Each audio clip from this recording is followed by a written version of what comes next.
नमस्ते, मैं doctor Vineet Jain, endoscopic ENT surgeon, Mahavir ENT hospital, Kota से बोल रहा हूँ। आज हम डिस्कस करेंगे ई ऑफ ईएनटी यानी कान से संबंधी रोग और उनसे संबंधी इलाज।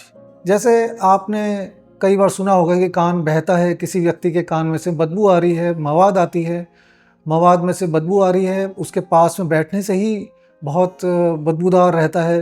तो वह समस्या कान के अंदर जो हड्डी में गलाव आ जाता है उसकी वजह से होता है। कई बार कुछ लोगों को सुनने में परेशानी आती है कि ठीक से साफ नहीं समझ पा रहे हैं, कोई दूर से बोल रहा है तो वो समझ नहीं पा रहे हैं, तो ये कान की नस की समस्या की वजह से होता है। कई बार आपने देखा होगा कि कान की संरचना में परेशानी है, बाहर का जो कान है वो बना हुआ ही नहीं है या फिर मुड़ा तोड़ा सा है, तो उसको भी ठीक किया जा सकता है। ऐसे कई सारे रोग हैं कान में, जैसे संतुलन यंत्र जो होता है वो कान के अंदर ही रहता है, जो हमारे शरीर का संतुलन यंत्र है, जिसे हम कहते हैं बैलेंस ऑर्गन।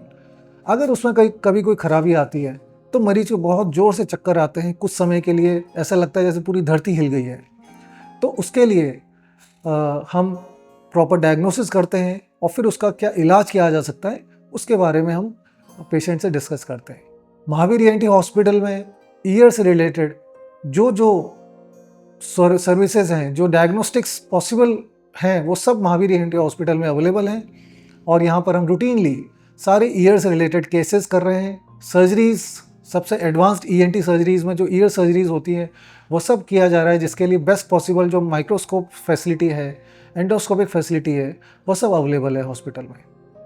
अधिक जानकारी के लिए आप महावीर ईएनटी हॉस्पिटल, महावीर नगर 3rd चौराहे, कोटा पर संपर्क कर सकते हैं या फिर हमारी वेबसाइट mahaveerenthospital.com पर विजिट कर सकते हैं। धन्यवाद।